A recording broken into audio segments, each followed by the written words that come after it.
नमस्कार दोस्तों, जैसा कि आप सभी लोग सुन रहे हैं एक बहुत ही बेहतरीन कथा जिसका नाम है आदिवंश की कथा।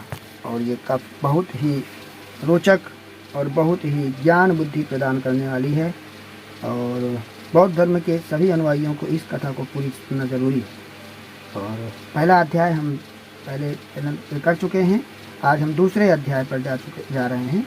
तो चैनल को सब्सक्राइब कीजिए और बने रहिए पूरी कथा के लिए, पूरी कहानी के लिए। द्वितीय अध्याय एकलव्य और सूपा मुनि की कथा से है। एकलव्य के बारे में, आदि मुनि आदि पुत्र बोले सुनिए, सब मिल द्वितीय अध्याय। सूपा मुनि एकलव्य को सब सुमरो चित्त लगाए। एकलव्य की कथा का सुनिए यहाँ बखान, वीर धनुषधारी महा तेज गुणों की खान। द्रोणाचार्य के मान को नीचा दिया दिखाए, ऐसी पावन कथा को सुनिए ध्यान लगाए। आदिपुत्र ने श्रोतागणों से कहा, जब महाभारत के युद्ध की तैयारी होने लगी थी तब छल दंभ पाखंड सभी प्रकार के कौरव और पांडव अपनी जीत के लिए कोशिश कर रहे थे। ब्राह्मण जाति में उत्पन्न द्रोणाचार्य धनुष विद्या में महाभारत काल युग के बहुत बड़े आचार्य थे। उन्हें अपनी धनुष विद्या का बड़ा अभिमान था, परंतु यह विद्या वह किसी भी आदिवासी को, जिन्हें आजकल शूद्र कहा जाता है, नहीं सिखाते थे। इस समय शूद्र काल में उत्पन्न एकलव्य नाव्य के एक नवयुवक ने आकर द्रोणाचार्य से धनुष विद्या सिखाने की प्रार्थना की। द्रोणाचार्य नवयुवक के सुंदर रूप को देखकर चकित रह गए, परंतु जब उन्होंने जाना कि नवयुवक शूद्र कुल में उत्पन्न हुआ है तो उन्होंने उसे धनुष विद्या सिखाने से बिल्कुल इनकार कर दिया। आदिवासी लोग बड़े स्वाभिमानी होते हैं। एकलव्य ने अपनी प्रज्ञा बुद्धि कौशल से स्वतः धनुष विद्या सीखनी शुरू की। थोड़े ही दिनों में एकलव्य बहुत प्रसिद्ध धनुर्धारी हो गए। एक समय जब द्रोणाचार्य अपने शिष्यों के साथ उस जंगल में जा रहे थे, उसी समय एक कुत्ता द्रोणाचार्य के सामने से निकला जिसका मुंह तीरों से भरा हुआ था कि वह कुत्ता भौंक नहीं सकता था, परंतु उसके मुख में एक भी घाव नहीं था। द्रोणाचार्य यह देखकर चकित रह गए। ये बाण विद्या वे खुद भी नहीं जानते, अतः उन्हें उस वीर धनुर्धारी को जानने की बड़ी इच्छा हुई। कुकुर के साथ वे अपने शिष्यों के सहित जंगल में चल पड़े। कुछ दूर एक झोपड़ी दिखाई दी जिसके बाहर एक नवयुवक तीर कमान चला रहा था। आसपास कुछ जंगली पशु पक्षी बैठे थे, कुछ घूम रहे थे, परंतु वे उस नवयुवक से भयभीत न थे। द्रोणाचार्य को और अधिक आश्चर्य हुआ कि यह देवता पुरुष अहिंसा का कितना बड़ा पुजारी है। उन्होंने सोचा, इसका मन कितना निर्मल है कि पशु पक्षी भी इससे भय नहीं खाते। धन्य है वह माता जिसने इसे जन्म दिया। अच्छा, चलकर देखूं कि कौन महापुरुष एकांत में साधना कर रहा। द्रोणाचार्य शिष्यों सहित उसके पास पहुंचकर बोले, आपका क्या नाम है? बालक ने कहा, एकलव्य। द्रोणाचार्य ने पूछा, आपके गुरु कौन है? उत्तर मिला, द्रोणाचार्य। द्रोणाचार्य ने फिर पूछा, आप किस कुल के हैं? एकलव्य बोले, आदिवंश कुल का। इस वंश का पहले यहाँ राज्य था और जिन्हें आज विदेशी आर्य शूद्र और अनार्य नाम से पुकारते हैं। द्रोणाचार्य का माथा ठनका। शूद्र वंश में ऐसा धनुर्धारी? मैंने स्वयं ऐसी धनुष विद्या नहीं पाई। अर्जुन को भी ऐसी बाण विद्या नहीं आती। क्या उपाय किया जाए जिस प्रकार इसकी बाण विद्या निष्फल हो जाए? द्रोणाचार्य को चिंतित देखकर अर्जुन ने पूछा, गुरुवर आप उदास क्यों हैं? द्रोणाचार्य ने कहा, यह हिंदू धर्म के विरुद्ध है कि शूद्र जाति का एक व्यक्ति ऐसी बाण विद्या सीखे। अर्जुन ने कहा, ज्ञान सीखने और शूद्र से क्या मतलब है?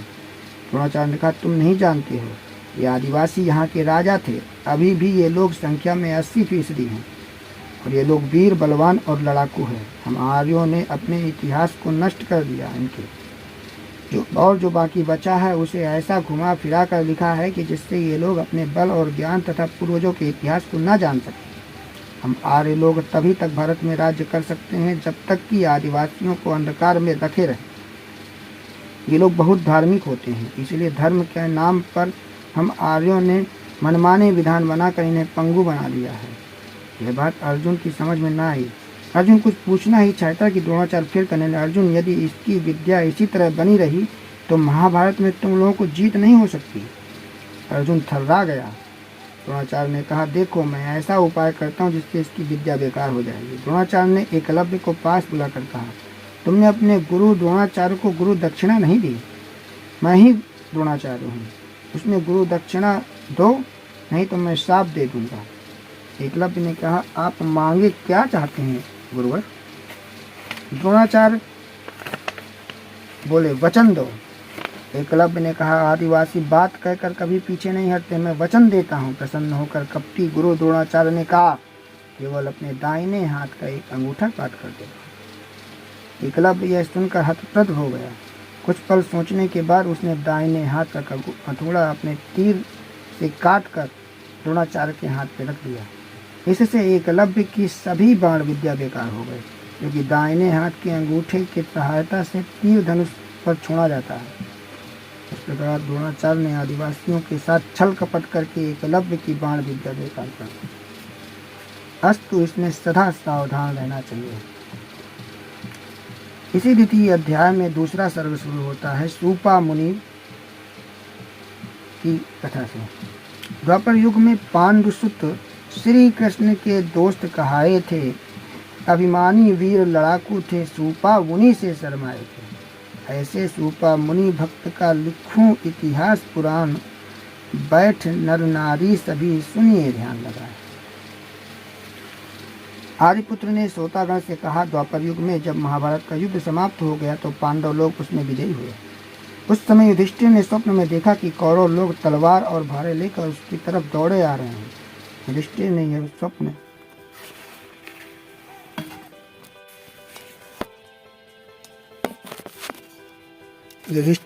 स्वप्न के बारे में श्री कृष्ण से बताया। श्री कृष्ण ने कहा, हे युधिष्ठिर, तुम्हें महापातक लग गया है। उसने मुक्ति पाने के लिए महायज्ञ कीजिए, जिसमें सभी मुनि ऋषियों और ब्रह्मचारियों को आमंत्रित करके भोजन करवाइए। श्री कृष्ण ने आकाश में बहुत ऊंचे पर घंटा बांधकर युधिष्ठिर से कहा, जब तुम्हारा यज्ञ पूरा हो जाएगा तब यह घंटा 7 बार अपने आप बजेगा। ब्राह्मण यज्ञ प्रारंभ हुआ। हजारों मुनियों ब्रह्मचारियों ने भोजन किया, परंतु एक बार भी घंटा न बचा। यह देखकर युधिष्ठिर अपने भाइयों सहित श्री कृष्ण के पास गए और यह समाचार श्री कृष्ण को बताया। श्री कृष्ण ने कहा, हे युधिष्ठिर, सूपा मुनि सुदर्शन तुम्हारे यज्ञ में नहीं आए हैं, इसीलिए घंटा नहीं बजा। 25 गोटी ब्राह्मण और 80,000 ऋषि मुनि आचार्य भोजन कर रहे थे। उस समय उनमें सभी पशु पक्षी थे। कोई धन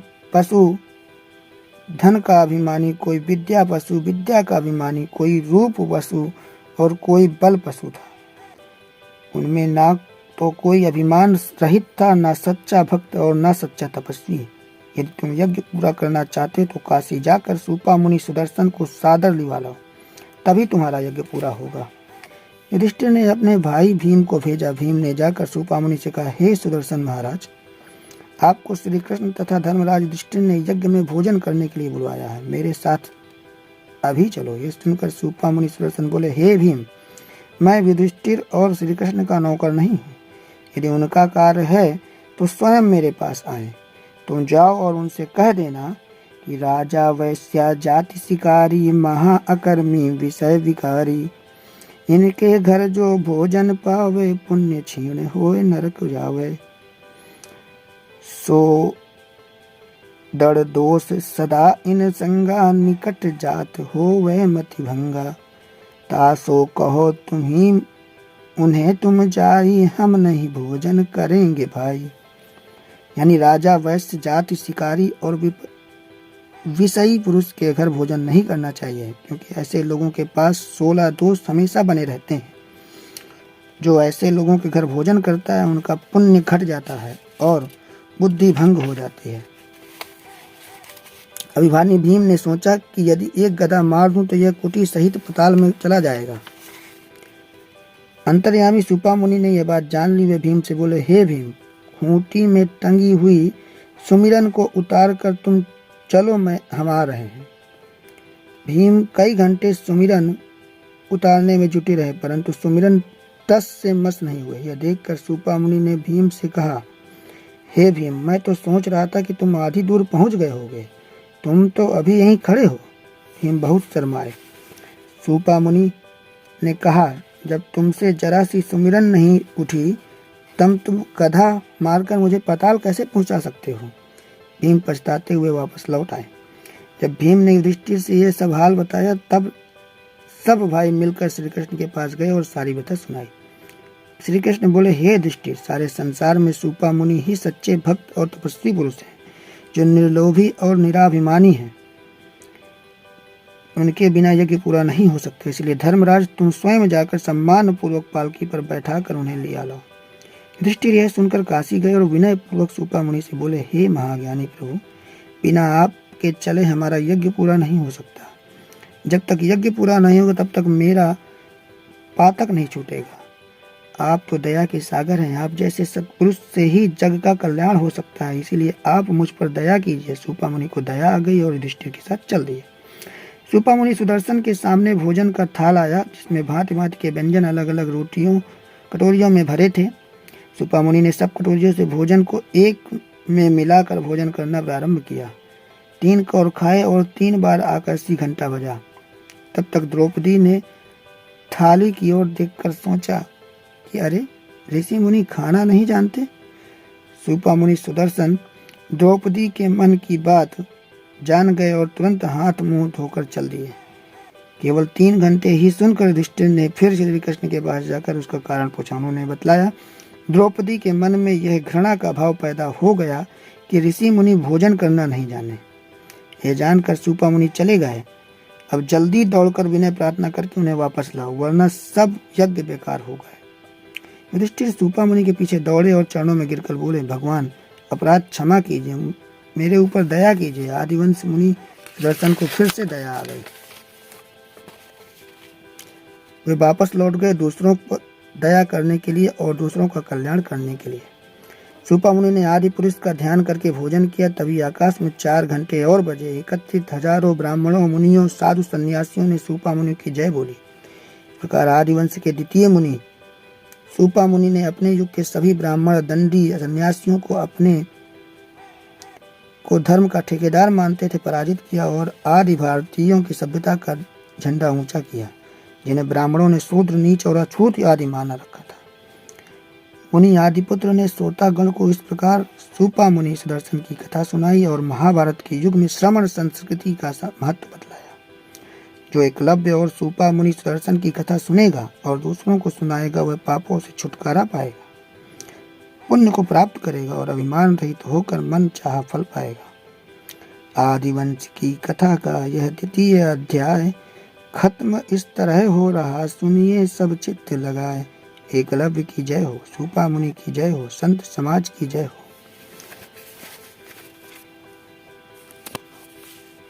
इस तरह से दूसरा अध्याय समाप्त हुआ और अब हम तीसरे अध्याय पे जाएंगे अगले एपिसोड पे। जो तीसरे अध्याय पे हम संत शिरोमणि रैदास की कथा का श्रवण करेंगे। धन्यवाद।